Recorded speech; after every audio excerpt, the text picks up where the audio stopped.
as I hope some or most or all of you saw in the message I put up in my community, the community board yesterday, I was not myself yesterday. I was suffering from a virus infection, as are the other members of my family, and that was why I was not able to do a program yesterday. Today I'm feeling significantly better, though not quite myself, and well, anyway, here I am. So what has been happening over the last couple of hours, the last couple of days? Well, the situation in the Middle East remains tense. I can't say quiet because fighting is continuing in Gaza, in South Lebanon. There's apparently been more incidents in the West Bank. And of course, there's this constant sense of tension in terms of relations between Israel and Iran. A number of documents have appeared, which appear to be ultimately provenanced from Israel. They appear to be Israeli documents. They appear to have appeared, well, they have appeared on the internet. I'm not going to say that I've read them, and since I understand that they're classified documents, I'm not going to discuss their contents on this program either, which I'm not fully familiar with anyway. But I have noticed that perhaps in conjunction with the appearance of these documents, which nobody can say definitely whether they're genuine or not, but which most people appear to think are genuine. Anyway, in conjunction with the appearance of these documents, there is increasing talk that the Israeli attack on Iran, which is being prepared, will be mainly focused on eliminating the leadership, the political and military leadership of Iran. In other words, it will take the form of a decapitation strike.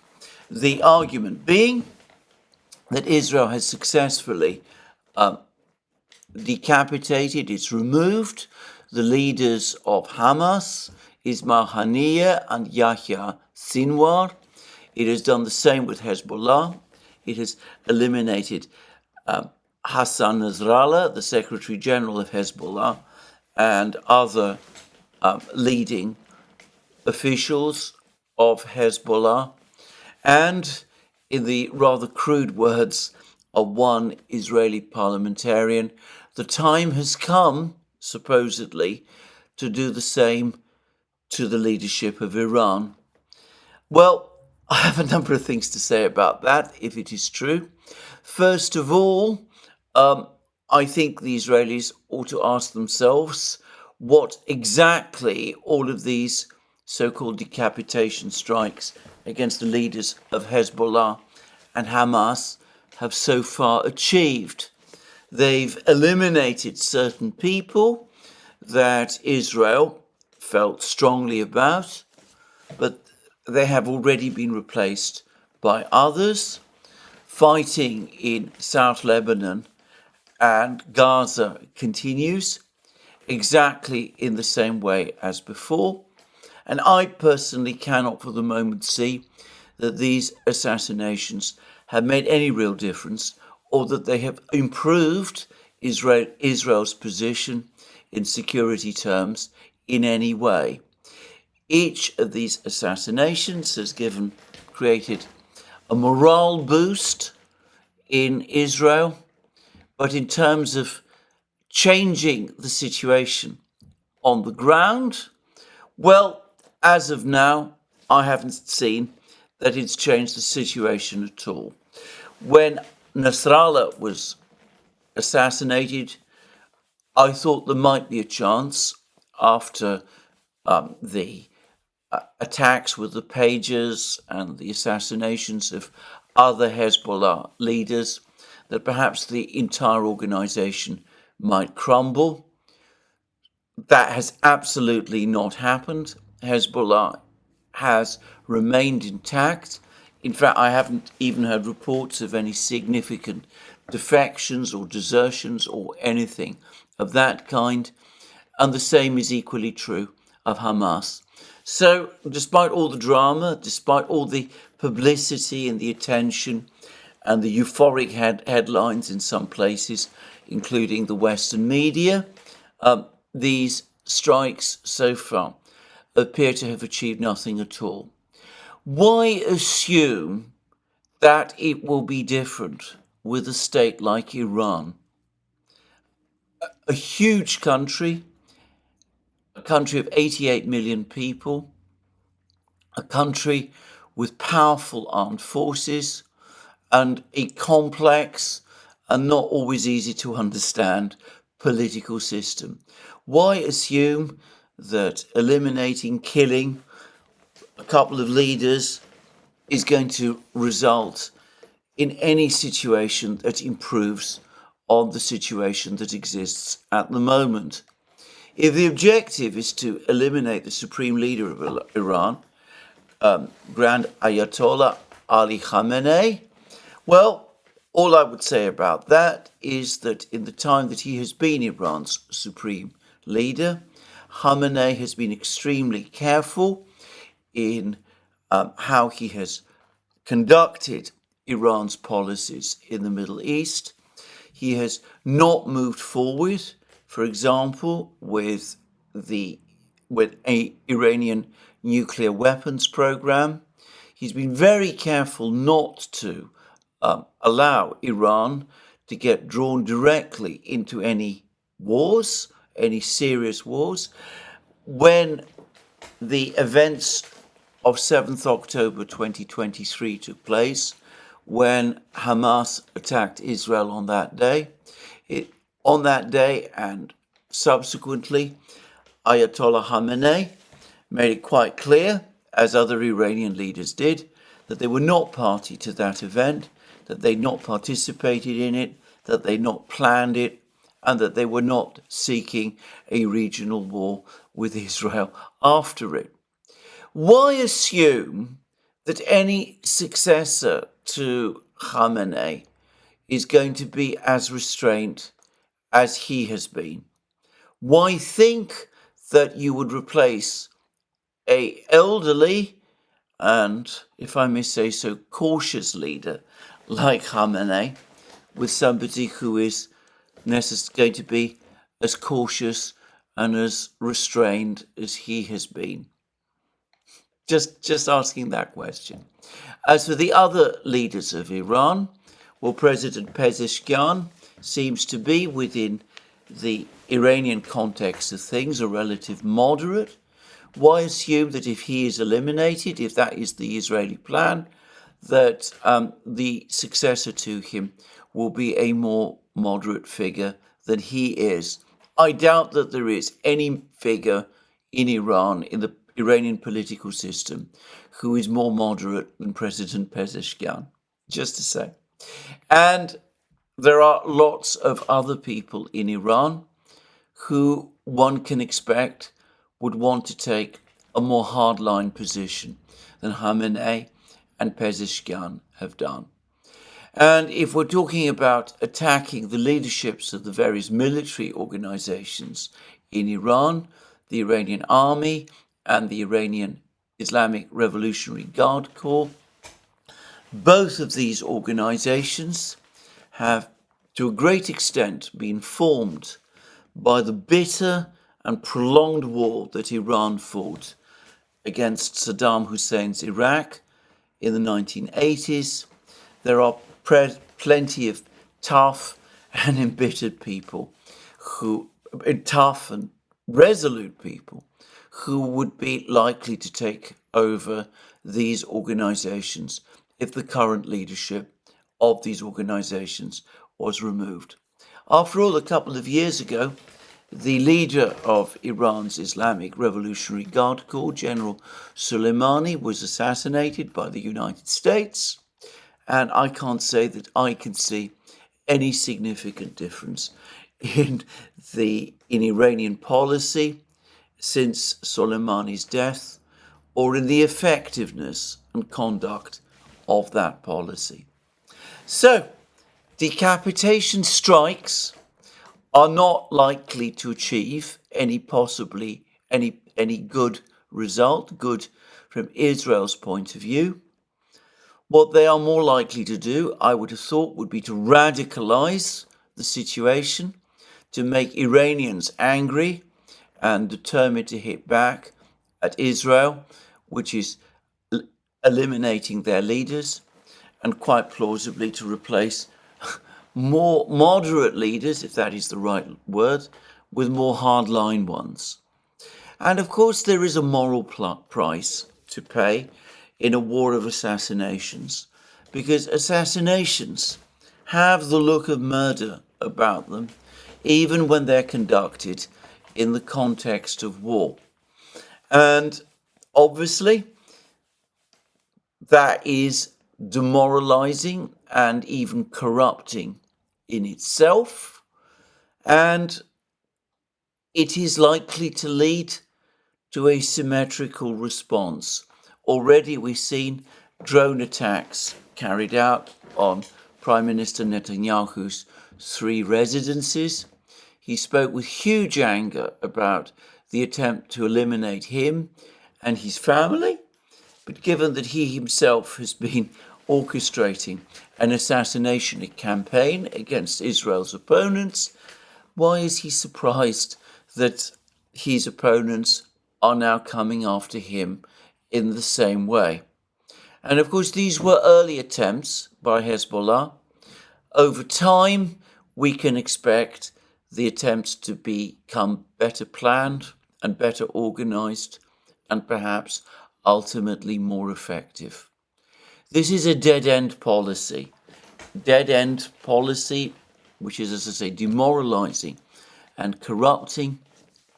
And sooner or later, it is, I suspect, going to lead to lead us even faster into all-out war in the Middle East.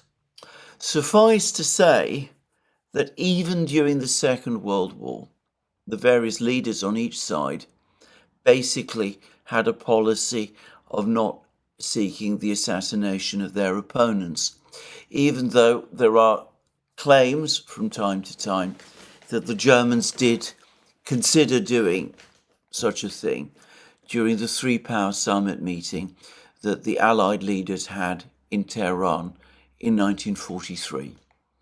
Anyway, there we are. That's apparently what the Israelis are planning, or at least the best indications are that that is what the Israelis are planning. It seems to me morally wrong and completely misguided. I don't think it's going to improve Israel's position in any way. And of course, whether it fails or whether it succeeds, the likelihood is that it will result in Israel being drawn even further into a prolonged war of attrition, which is absolutely not in its interests, nor in the interests of its primary sponsor, which is the United States. Now, I say all of this, I'm assuming, as I said, that these reports about the Israelis planning a decapitation strike are true. Maybe the Israelis have other plans. We will just have to wait and see. But whatever it is that they're planning to do, obviously it's something that's complicated and difficult, and they are working on it slowly.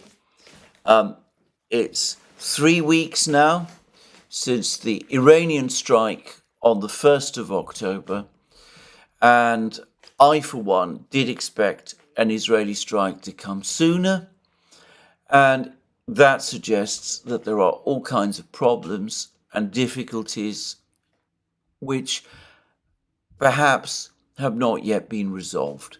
I've touched in previous programs on what those might be.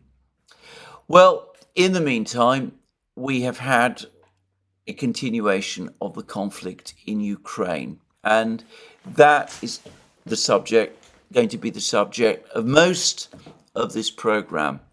Now, after the dramatic events of last week, with President Zelensky unveiling his victory plan, with all the claims and then retractions about Ukraine conducting a nuclear weapons program, about Ukraine perhaps alternatively developing a dirty bomb. This is what the Russians have been talking about, with very strong words in response from President Putin, saying that if Ukraine were to acquire a nuclear bomb, well, the Russians would act before that happened and would make sure that Ukraine never did acquire such a bomb.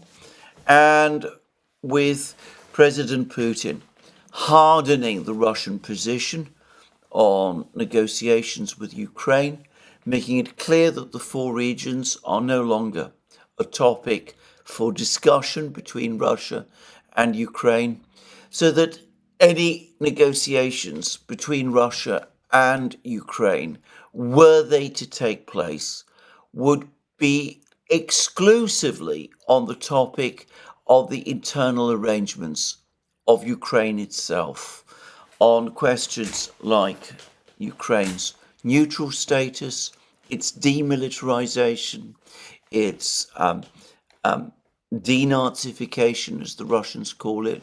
In other words, its purging of all of the various militia groups and political parties identified with the political stances and ideologies of the 1940s, with the status of Russian speakers, of the Russian language, of the Russian Orthodox Church, or rather I should say the Orthodox Church in Ukraine. Its connections to Russia had already become significantly reduced before the all-out attempt was made to sever that link before over the last 2 years. By the way, in his statements to the Rada, amongst the other things that he said, Zelensky also made clear that his government is going to pursue the complete elimination, extinguishment of all residual Russian cultural influences in Ukraine. Presumably that means the Russian language, the Russian Orthodox Church, all of those things. Well, it looks as if the Russians are going to insist that all of that must be completely reversed. So, very strong response from Putin to, as I said, Zelensky's victory plan and to his ideas about nuclear weapons. And, well, from the West, confusion, G7 meeting, a meeting, however, which doesn't seem to move the envelope at all. Talk about providing Ukraine with more money, but no actual definite commitment yet to do that. The Americans apparently providing some more weapons, another $500 million of weapons to Ukraine. But there's an article in CNN which said that weapons deliveries from the United States are basically going to start to run down, that the US is now looking to shift the burden of supporting Ukraine from itself onto its European allies. And as I've discussed in many programs, as we've discussed in many programs on the Duran, Alex Christoforou and I, as others have done so, that in itself is completely unrealistic because the Europeans lack the resources and the means to make up for the United States. They would not be able to continue to support Ukraine in the way that the United States has been doing. The Europeans have not even succeeded in meeting their commitments in terms of supplies of shells to Ukraine, and in all other respects, they've been unsuccessful in making up the difference in terms of Ukraine's military forces. So, one way or the other, the Western powers still talking about supporting Ukraine, still speaking about giving Ukraine everything that is needed to keep Ukraine in the fight. But the reality is that the Western powers have exhausted their capabilities to do this. Germany is saying as much, that it no longer has weapons to spare that it can give to Ukraine, and Britain certainly is doing the same. And I believe that France, apart from the Mirage 2000s, which it is also supplying to Ukraine, it is unable to supply Ukraine with much more either. So the days of Ukraine obtaining all of the equipment, all of the vast amounts of money from the West are now starting to come to an end. But President Zelensky himself refusing to negotiate, refusing to talk about negotiations, determined to keep fighting regardless of what help the West can give, and categorically refusing any negotiations of the sort that might have been available if any negotiations of the kind that the Western powers might have been interested in Ukraine conducting negotiations for a freezing of the conflict, that sort of thing, which of course anyway are unacceptable to the Russians. So that is where we are at the moment in the war. And in the meantime, we have articles starting to appear in the media in the West. The latest one by Roland Oliphant in the Daily Telegraph. Even Ukraine's fiercest fighters want the war to stop. Drone commander admits the military goals have changed, but insists the West must stay strong in its support of Kiev. And then there's a long discussion, a long article about how exhausted the Ukrainians are, how they're finding it more and more difficult to keep fighting, how the costs on Ukrainian society have become dreadful, how in every respect the Ukrainians, even the Ukrainian soldiers, now effectively seem to understand that the war is lost. There's a quote. Our motivation, this quote from a Ukrainian soldier, our motivation, let's be honest, is much lower than it was even 1 year ago. So, yes, we had a great chance to end it up to 2023 if we got everything that we asked for, and now it's almost impossible. We won't recover the strengths which we had in 2022 for at least 10 years. The victory which once seemed so close has slipped below the horizon. And then Oliphant goes on to say that Ukraine has already been at war for a decade, which is true, by the way. Fighting began in Ukraine in 2014, straight after the Maidan events, and has never really ceased at any time since then, though of course the fighting that began with the start of the special military operation in February 2022 was of a wholly different scale. She says, we're told about this particular Ukrainian soldier who I've just quoted, that her husband was killed at the front in 2017. That is before the start of the special military operation, obviously. Her father killed himself in protest at the perceived betrayal of his son-in-law and other comrades' sacrifice by Mr. Zelensky's early attempts to find a compromise with Russia to end the conflict. And we are then told that a recent report, this is by Roland Oliphant, a recent report by Chatham House identified 3 possible outcomes in the absence of a Ukrainian victory, which we're now told is unachievable. A long additional war that tests each side to its limits. That isn't going to happen. A frozen conflict that allows either side to rebuild its forces. Both the Russians and Ukrainians are rejecting that. Or all-out Ukrainian defeat with Russia dictating terms of surrender, including a change of government, demilitarization, and neutrality.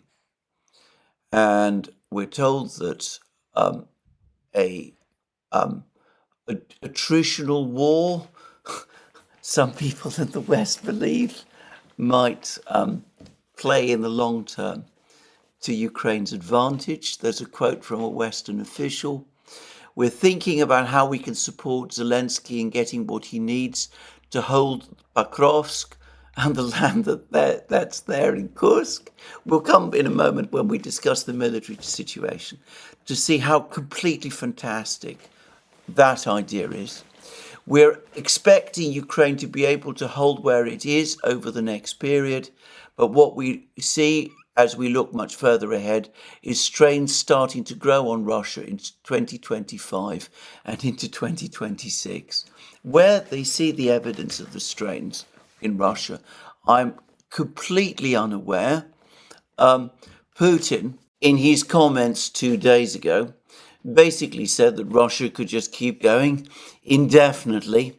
And I'm sure, by the way, on that, at this current level of Russian commitment, he's almost certainly right. Anyway, there we go. So some Western leaders, as we will see, still clinging to illusions that the front lines can somehow be stabilized. As we've seen, Ukrainian soldiers increasingly doubting that that can happen. And elsewhere, we're getting comments. Even the Daily Telegraph managed to speak to someone in Mariupol, which is, of course, in Donetsk. The Russians captured it in 2022. It is now, as far as the Russians are concerned, a Russian city, and the Daily Telegraph was able to contact this person, and he responded by text message to the Telegraph. I feel neutral about the situation in Russia. I would accept being part of Russia if it meant the fighting would end. I don't care what flag I live under. My home is my home either way. So anyway, exhaustion on the battlefronts, at least on the part of the Ukrainian army. The Daily Telegraph does not have, of course, the same access to feelings and the mood within the Russian army. Their assumption that the Russians are tired and run down. As I said, I see no evidence of that at all. On the contrary, to repeat a point I was making some months ago, if you follow Russian commentaries now, there is about them an element of buoyancy about the progress of the war. It has been there for a while, basically since the Battle of Avdiivka, and if anything, that mood of buoyancy is strengthening. And I'm going to say once again that I think these very uninformed, because that is what they are, commentaries about Russian losses, which ultimately originate with the Ukrainians. These claims that the Russians are losing 3 men for every Ukrainian, that there's hundreds of thousands of Russians who've been killed in the war. I think that they have facilitated this Western illusory attitude. I think that the West assumes that Russia is bearing heavier costs materially and in terms of the soldiers, its soldiers who are dying, than it really is. I constantly read, for example, that as much as 40% of the Russian budget is now devoted to supporting the war. Now that may be true, but I've never seen a breakdown that explains that. And for the record, I think that is unlikely. I think 40% is too high. I think it is too high even relative to Russian military expenditure overall, which, to remember, is only partly committed to the war in Ukraine. But also, it overlooks the fact that in Russia, as in the United States, for example, a huge amount of budget and tax revenue is collected and distributed regionally. And of course, regional governments are not making fiscal contributions to the war in the same way that the Russian federal government does. I don't get the impression, and I'm going to say this straight away, that the Russians are in fact devoting anything like the 40% of their budget to the war, or 8% of their GDP to the war. Again, that includes entire spending on every aspect of the Russian military and civilian security operation. So it would include spending on the police, for example, and those kind of agencies. Russian defense spending is currently, as I understand it, roughly 6% of GDP, accounts for roughly 6% of GDP, and only a part of that is being used for the war. So I think that these assumptions that this is a massive burden on Russia and on Russian society that it cannot support are overstated, at least by comparison with the colossal burden that the war is imposing on Ukrainian society. And even Roland Oliphant seemed a little skeptical that these comments by this Western official about, holding everything together and waiting until Russia cracks sometime in 2025, 2026, that this can work. He asks the rhetorical question, can Ukraine last that long on the current trajectory? Question mark. That's there in his article. Anyway, there we are. So that's the Daily Telegraph article. Perhaps more interesting than the Telegraph article is certain comments by the military chief of NATO in Europe, General Cavalli of the US military. He's now made comments about how the Russian army is getting bigger and better and stronger, that it is improving, that it is learning all the lessons of the war and learning them fast, and that when the war is over, however it ends, there will be a very, very powerful Russian army on NATO's eastern border, and NATO is going to have to start to worry and think about that.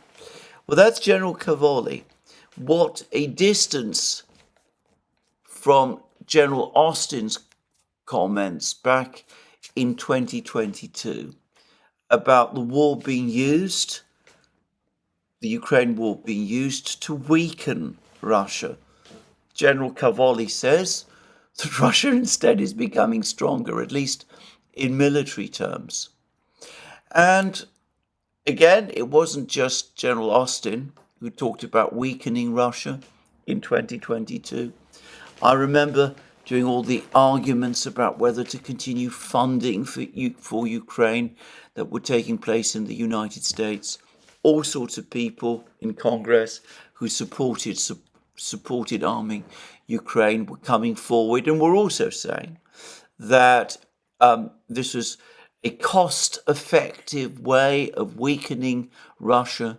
The Ukrainians were weakening Russia and doing it on behalf of the United States, which itself had no skin in the game. Well, we see that the actual outcome, at least according to General Cavoli, is the exact opposite.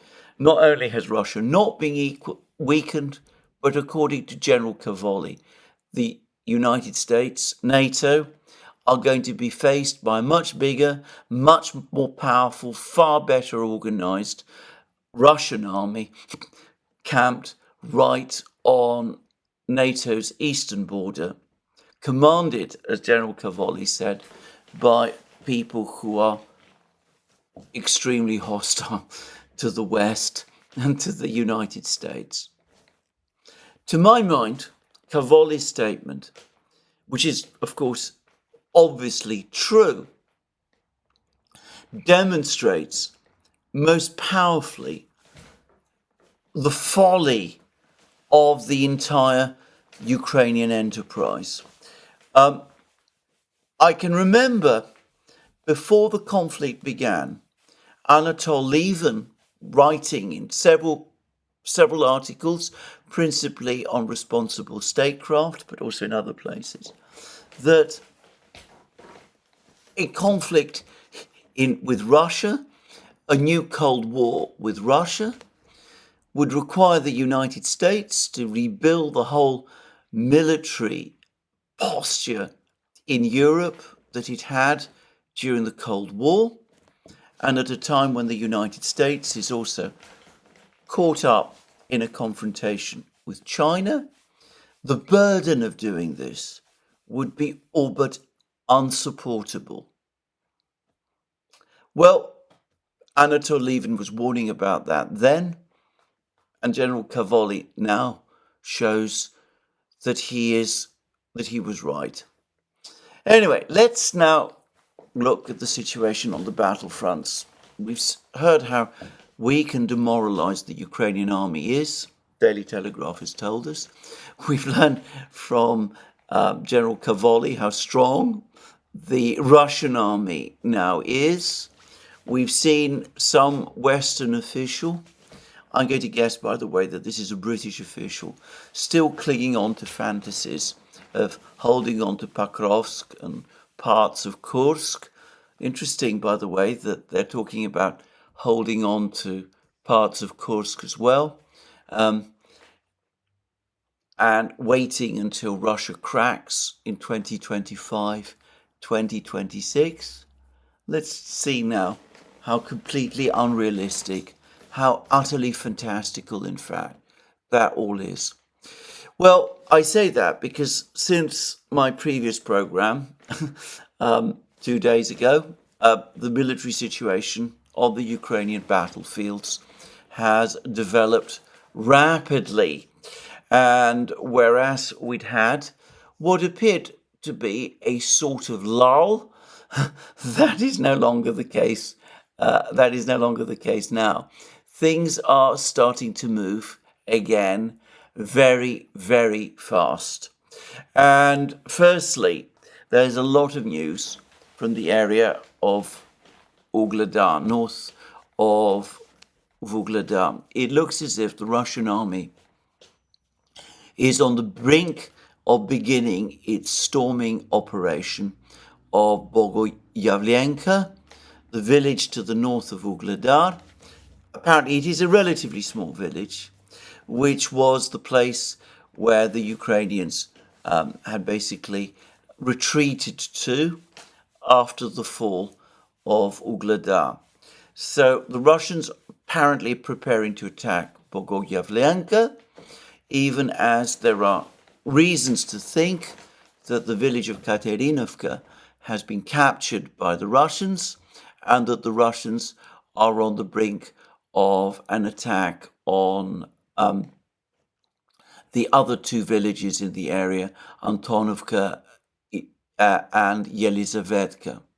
So, a deteriorating situation there, and apparently the Ukrainian defenses in Bogoyevlenka and these other villages threadbare, the 79th Brigade basically saying that it is no longer able to go on resisting in the way that it did.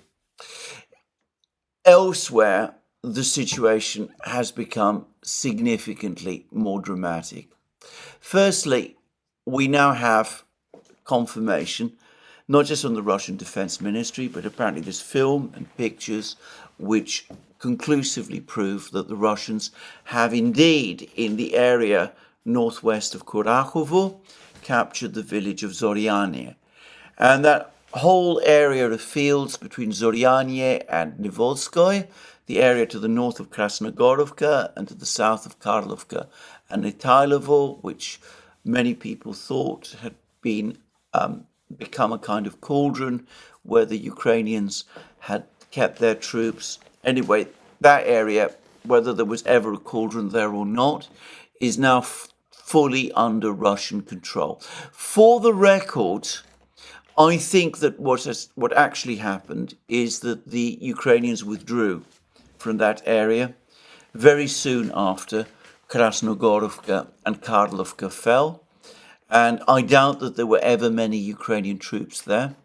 But the area would have been littered with mines and booby traps, and it would have taken a long time for the Russians to clear all those mines and booby traps and to advance westwards through these fields.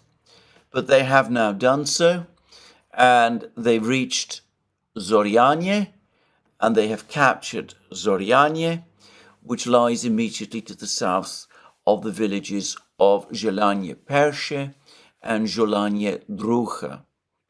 And the fall of Zoryanie has apparently resulted in an all-out Russian assault on Girnik, a small town south of Ukrainsk, which the Russians apparently entered some weeks ago, but where fighting has been for some time on pause. But it seems that the Russians are now making a serious effort to clear Girnik, and it is likely to fall within the next few days. Now, there's those other villages in this area, Kurakhovo, Izmailivka, Vovchenka, all of which apparently are basically cut off from the main Ukrainian forces, with Zoryanie having fallen, with Girnik having fallen. It can only be a matter of time before the Russians clear all of these villages as well as the village, slightly bigger village to the west of Novoselidivka. All of which will mean that the Russians will be very close to establishing control of the northern banks of the Kurakhovo reservoir, lying to the south. Well, the Russians, meanwhile, have, as I've discussed, captured Ostrivske, also on the southern shore of the Kurakhovo reservoir, and they've recently captured Maximilianovka village, also immediately to the west of Kurakhovo. And there is now pictures that show the first Russian troops in Kurakhovo itself. Now, as I understand it, this is a small area of Kurakhovo, immediately to the east of a spur of the Kurakhovo reservoir. The main part of Kurakhovo lies beyond this spur of the reservoir, so we're still some time from an actual storming of Kurakhovo itself, but there are also reports that the Russians are advancing west and south of Kurakhovo, that they're planning some kind of encirclement operation, and that their major objective is to cut the N15 road leading to Kurakhovo from the west, bringing Kurakhovo into a state of essential encirclement. Well, all this is very dramatic, and as I said, to bear in mind, the battles for Kurakhovo, Ugledar, and the villages in between, Bogoyavlenka and the others, all form part of the same battle, but they pale by comparison to what's happening further north in the village of Selidovo, in the town rather, of the small town of Selidovo. And here we're getting very dramatic news. Firstly, there are reports that Russian troops have entered the village of Vishneve, which lies to the Vishnevo, which lies to the west of Selidovo. And that would mean, if it were true, that the Ukrainian troops inside Selidovo are now in a cauldron, that they're in effect blocked. And in fact, there are reports that that is exactly what has happened, that there is no longer any secure road that the troops in Selidovo, the Ukrainian troops in Selidovo, can use to retreat from Selidovo itself. Presumably, they can still do what the Ukrainians have done in various other places. They can retreat across the fields. They can try to use some of the small roads that are still left. The Russian drones constantly monitoring these roads. But in the meantime, whilst they're still fighting in Selidovo itself, they cannot receive supplies, at least not supplies to the same level and in the quantity that troops who are fighting in action need in order to sustain the battle. And the battle in Selidovo itself is now intense. It seems that the Russians now definitely do control the coal mine and the slag heap to the north of Selidovo. There's been apparently pictures which show Ukrainian FPV drones attacking Russian troops on the slag heap and the coal mine, which confirms that the Russians are in control of the coal mine and the slag heap. With the Russians in control of the slag heap, they're able to observe every part of Selidovo and bring down fire on any Ukrainian troops anywhere located in Selidovo. The Russians obviously have complete drone and air control anyway over Selidovo. And there are lots of reports of Russian troops fighting in many parts of eastern Selidovo as well. So the Ukrainian troops in Selidovo are blocked and they are under attack. It is debatable how long this battle can go on for. It is starting to look like a repeat of the battle for Ugledar. Now, there's no clear reports, no clear information about the number of Ukrainian troops in Selidovo. The military summary channel has said that it believes that there are 1.5 brigades of the Ukrainian army in Selidovo. On the assumption that those forces were fully up to strength, that would mean around 3,000 men. That is about the same number as the Ukrainians had in Ugledar before its fall. So we're looking at a potential disaster along the same scale, though it's important to say that Selidovo is a much bigger town than Ugledar, and presumably that means that there are more places for soldiers to hide. I'm going to guess on the pattern of what has happened in other battles of this kind, that at some point within the next couple of days, the Russians will invite the Ukrainian troops in Selidovo to surrender. There will be resistance amongst these Ukrainian troops to that Russian demand, though perhaps some of them will surrender. There will instead be urgent messages sent to Kiev begging for orders to withdraw. Kiev will refuse those orders and will insist that the troops go on fighting and resisting in Selidovo.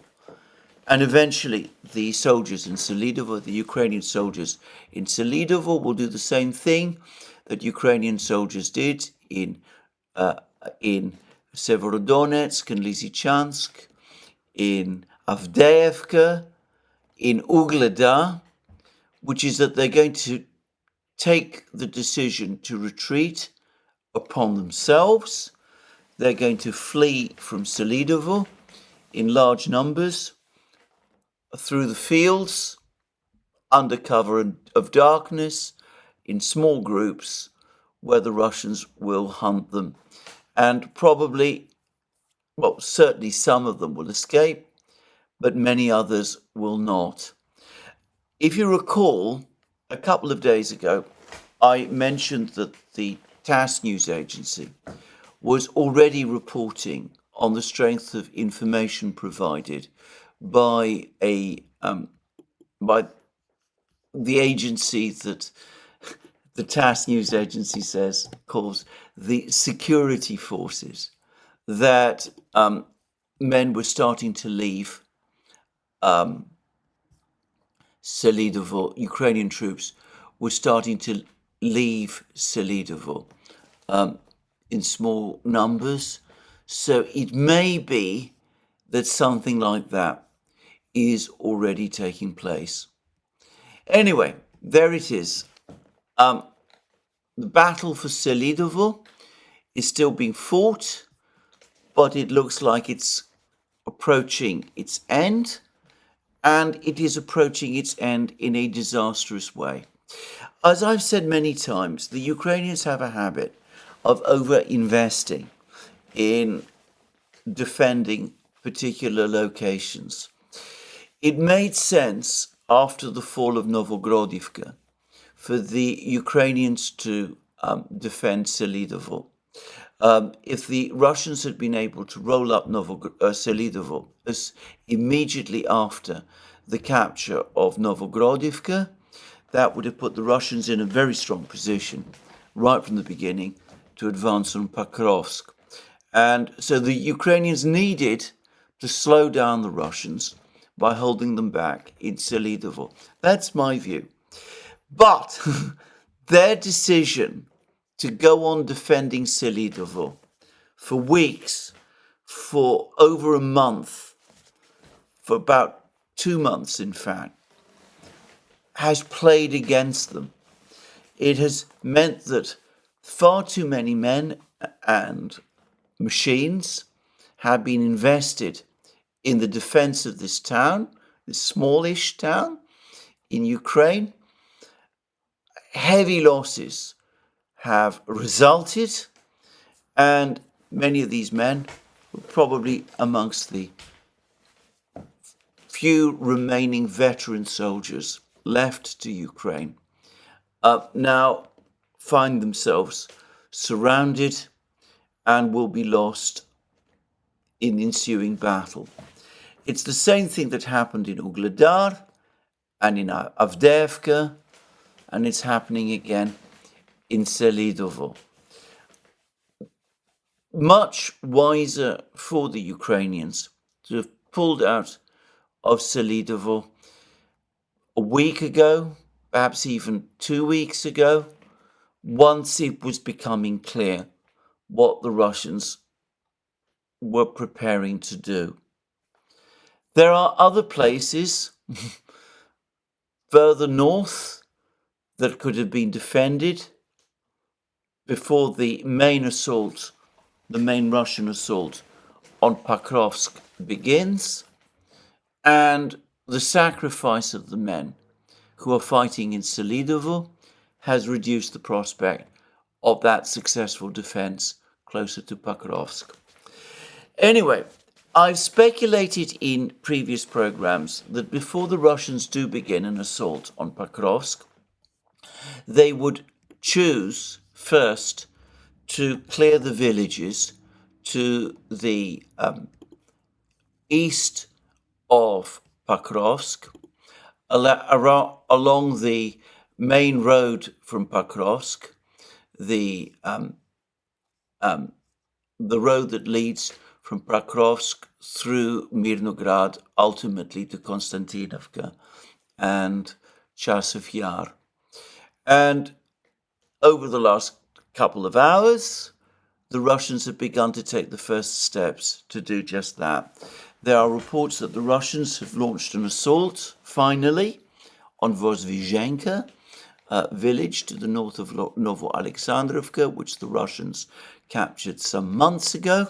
I remember that many people, myself included, expected that before advancing so far west, the Russians would first capture Vozhvizhenka and then act to close the road from Pokrovsk to Konstantinovka and Chasov Yar. Well, as always happens, the Russians did something completely different. They pressed forward. They advanced all the way to the Pokrovsk area itself. They captured Novogrodivka. They laid siege to Selidovo, which is now about to fall. They captured Ukrainsk. They're about to capture Girnik. They're going to capture Kurakhovo, and they've captured Ugleda. The axis, the weight of the Russian advance took place in other places than I think many others had thought it would. And, well, it's worked out well for the Russians. They've advanced very rapidly in this direction. Anyway, in that other direction. But anyway, now they are attacking Vozhvizhenka. And having captured Vozhvizhenka, which they're bound to do, no doubt they will work to clear the other villages in this area as well. Places like Yelizavetivka and Mirolyubivka and Malinivka and Novoekonomichne before they advance on Mirnograd and Pokrovsk itself. Elsewhere, there are reports that the Russians, there's apparently film of Russian soldiers fighting in the village of Lisivka, which is located northwest of Novogrodivka, immediately to the south of Pokrovsk. So one can see how the Russians are slowly creating a semicircle around Pokrovsk, capturing villages and fortifications to the south of Pokrovsk, now preparing to storm the villages along the main road to the east of Pokrovsk. Eventually, they should be in a position to effectively encircle Pokrovsk. And to repeat again, I think many people overestimate Ukraine's ability to defend Pokrovsk. That Western official that Roland Oliphant was speaking to, being a case in point, I think that the Ukrainians do not have the means to defend Pokrovsk once it is encircled, because if one looks at the maps, it is a relatively isolated town. It's not part of some great fortified line in the way that Avdiivka and Bakhmut were. Once the Russians are located to the east and south of Pokrovsk, I think they will have no difficulty in cutting off all of the main supply lines. Already, they've been able to bring them under drone control. Their drones already control all of these roads. I think that once the battle for Pokrovsk begins, well, obviously it will last some weeks, but I doubt that it will be much more protracted than the Battle of Selidovo was, if only because the Russians, by this point, having cleared Selidovo and Kurakhovo and all of those other places, will be able to concentrate all their main forces upon it. So there we are. That is this part of the battle. To repeat again a point I made many times. All of these battles, the battles for Pokrovsk, for Selidovo, for Kurakhovo, for Ugledar, all part of one great battle playing out in southern Donbass, the battle which is going to be the decisive battle of the war, the one which, when Ukraine loses it, there will be no coming back from. And I've seen that more and more commentators are now agreeing that once Pokrovsk falls, the Russians will not advance north towards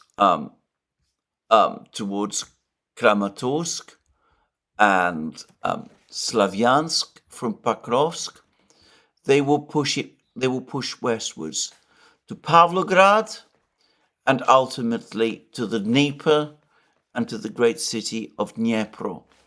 And this, even as other Russian forces seem to be the forces under General Teplinsky, the group of forces Dnieper, seem to be edging slowly towards an offensive against Orekhov and Velika Novoselka, all preparatory to an advance on the other city, on the other great city of the Dnieper, which is, of course, Zaporozhye. So, I think this is correct. And by the way, Putin again hinted as much in his press conference at the BRICS summit. He said that in order to achieve the objectives of the special military operation, it was acceptable for the Russians to operate outside the territory of the four regions. Of course, he could have been referring to the fighting in Kharkiv, but I have to say, I think he was referring to an offensive westwards towards the Dnieper, towards Dnipro and Zaporozhye itself. Well, there it is. So that's the situation in southwestern Donbass. There are other things taking place elsewhere along the battlefronts.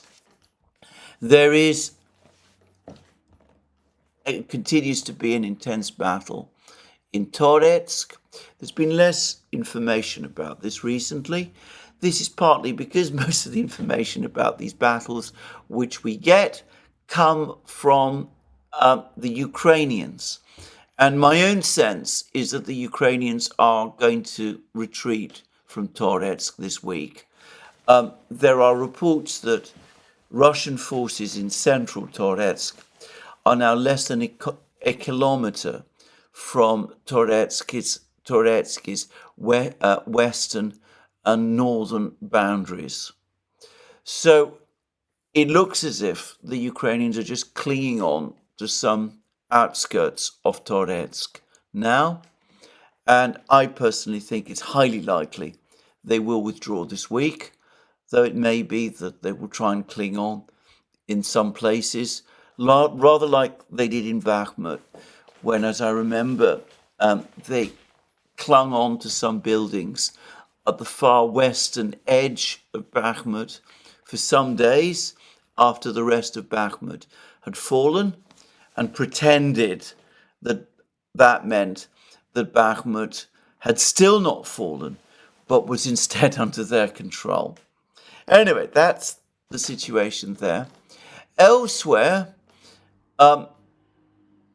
we're getting more news from Chasiv Yar that the Russians have not only advanced in the south of Chasiv Yar, but also advanced in the center of Chasiv Yar. Again, I'm going to guess that the maps that we see of the situation in Chasiv Yar are wrong. We're seeing pictures, apparently, of Russian soldiers, some of them far deeper into Chasiv Yar than had been assumed. It looks as if Chasiv Yar also, like Toretsk, is about to fall. I suspect these two towns are going to fall simultaneously with each other. And along the Oskol and Zherebets river lines, the situation for the Ukrainians goes from bad to worse. I've already explained how the Russian advance on Torske, the village of Torske on the Zherebets river, is potentially disastrous for the Ukrainians. It opens the way for a Russian advance on Liman, which is located only a short distance west of Toretsk, west of the Zherebets river, and the Russians already control villages like Makevka and Nevske, and it's likely, as I said, that they will gain control of Toretsk itself fairly soon. Further north still, very confusing battles going on around Kupiansk. The Russians seem to be intent on clearing the villages along the Oskol River immediately to the south of Kupiansk, even as they also are clearing the village of Petropavlivka to the east of Kupiansk. And again, it's likely that the Russians will storm or begin a storming operation of Kupiansk itself fairly soon. I suspect, by the way, that Kupiansk is almost as undefendable as some of the other places we've been hearing about. And that when the Russians start their operation inside Kupiansk, it's going to be very difficult for the Ukrainians to hold on in Kupiansk, certainly by comparison with what we saw in other places like Bakhmut and elsewhere. Lastly, further north, a group of forces north continues apparently to capture more villages in the Kursk region, where the Ukrainians have positioned many of their remaining best troops. Reports we're getting is that the Ukrainians have sent their are holding on in Kursk simply by sending more and more reinforcements there, which of course enables the Russians to burn through these reinforcements fairly quickly. The Russians have apparently now captured one of the villages that is located closest to Suja, which is the most important, which is the only significant town, small place, but anyway, it's the only significant town that the Ukrainians have captured. I'm not absolutely sure what the identity of this village is, but supposedly it's one which is in itself within the Suja area, and it looks as if the situation is deteriorating for the Ukrainians as well. So in the middle of all of this, in the middle of this cascade of defeat and failure, we learned that General Lloyd Austin, US Defense Secretary, is in Kiev. And according to the Wall Street Journal, he is not going to give permission or he's not going to authorize deep missile strikes on Russia, which is one of the core Ukrainian demands. And he is not going to supply Ukraine with much in the way of extra military equipment. He is going to discuss with the Ukrainians, apparently, Zelensky's victory plan, but one gets the sense from an article in the Wall Street Journal that the mood about that in Washington is completely negative, that they don't take this plan seriously there, and that they're not going to support it in any material way, which, by the way, I believe is true. So there it is. We have a situation where it looks as if the Russians are advancing all along the front lines. Putin is very confident. The Ukrainians have a victory plan which makes almost no sense, and which, if it were ever implemented, would bring us into World War III.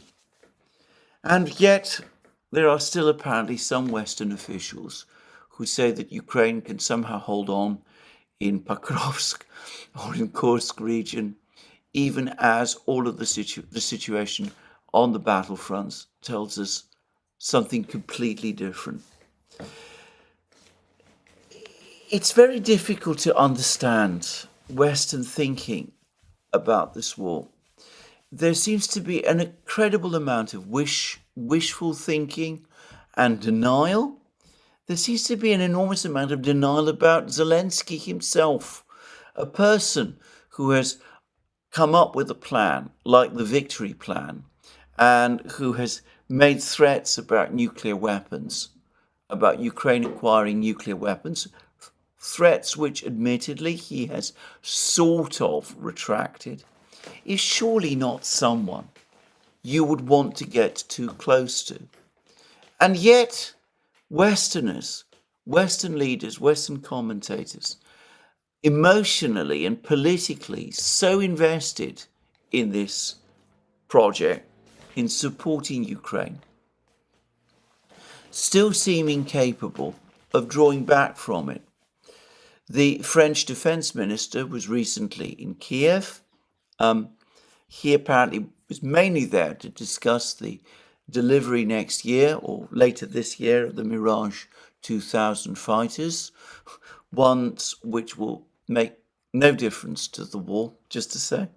Anyway, he also said that the only possible way forward is Zelensky's peace plan. That is the only acceptable outcome to the war. I mean, he can talk in this way, but the realities argue completely against this. Now, I saw recently a very interesting article in a blog called Beyond the Wasteland by someone called Kevin Batcho, which I don't agree with. I should say that I saw the link to this article in the Moon of Alabama. Anyway, it describes with fair accuracy the events of the war and the fact that the Russians are now obviously winning. And the article essentially concedes that not only is Ukraine going to lose the war, but that when it loses the war, the Ukrainians are going to be left feeling incredibly embittered, that from their point of view, there will be a sense of betrayal at the way in which the West has led them into this conflict and then, in effect, abandoned them. Well, it is absolutely true. It says this: the danger for the West, after its raw and public rejection of Ukraine, following years of exploiting its Western dreams, is indeed palpable. The phrase hell hath no fury like a proxy scorned captures the gravity of the risk. Ukraine has poured hundreds of thousands of lives into the war, sacrificed its future, and placed its faith in the West's promises of military, political, and economic support. For years, Ukraine has acted as a loyal partner, accepting every demand in the hopes of eventual victory, NATO membership, and the aid needed to rebuild its shattered nation. Now, with Western attention shifting to more immediate concerns like Israel, Ukraine may feel not only neglected, but utterly betrayed. Now that the promised victory over Russia and the prospect of NATO membership has been yanked away, Ukraine might lash out in unpredictable ways. The emotional toll of being sidelined after so much has been given may fuel erratic decisions. Already hardened by war, Ukraine's leadership could respond with bold and potentially destabilizing moves aiming to remind the West of the costs of neglecting its ally. For Ukraine, the prospects of being left out in the cold may stir violent and destructive impulses. Well, I don't know what Kevin Batchel is referring to when he refers to Ukraine lashing out against the West, or generally, once it realizes that its dreams, its sacrifice are being betrayed, that it has been led, as Professor Mearsheimer so presciently said, along the primrose path to its own destruction. Perhaps what he is referring to are attempts to use dirty bombs or to go ahead with nuclear bomb projects. But what I will say about that is this. Many months ago, and since then, on occasion more often, I have mentioned that I think that Western leaders need to prepare for a quick evacuation of their people from Kiev specifically and from Ukraine as well. If the Russians arrive outside Kiev, which all the indications now strongly suggest that in time they will, if the Russians reach Kiev, if the situation in Ukraine looks like it's going to end in final collapse, well, there are many angry men in Ukraine now with weapons, feeling deeply betrayed by the West. There is a risk as to what they might do. I don't know whether any Western government has developed plans for such an evacuation. Moreover, it may prove necessary if plans like that have to be put into effect to agree them or at least discuss them with the Russians, whose military could very well be playing a significant role in the Kiev area and elsewhere at the point when those plans have to be put into effect. But to repeat again, those contingency plans need to be worked on now. I don't know how long Ukraine has left. I don't see any sign myself of negotiations. I certainly don't see any sign of negotiations based on a realistic resolution of this conflict. And exactly as Mr. Batchel says, we could find all sorts of very angry people in Ukraine feeling betrayed and ready to act with violent and destructive impulses. Well, this is where I end my program today. I'm sorry, as I said, if it's not perhaps quite as structured as some of my programs are, but as I said, I'm still recovering. I'll certainly be back again tomorrow.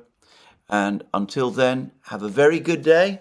And this is just to remind you once more that you can find all our programs on our various platforms, Locals, Rumble and X. You can support our work via Patreon and Subscribestar, links under this video. Don't forget to check out our shop, where you'll find all sorts of amazing things, the shirts, magic mugs and all of those. And last but not least, if you like this video, please remember to tick the like button and to check your subscription to this channel. That's me for today. More from me soon. Have a very good day.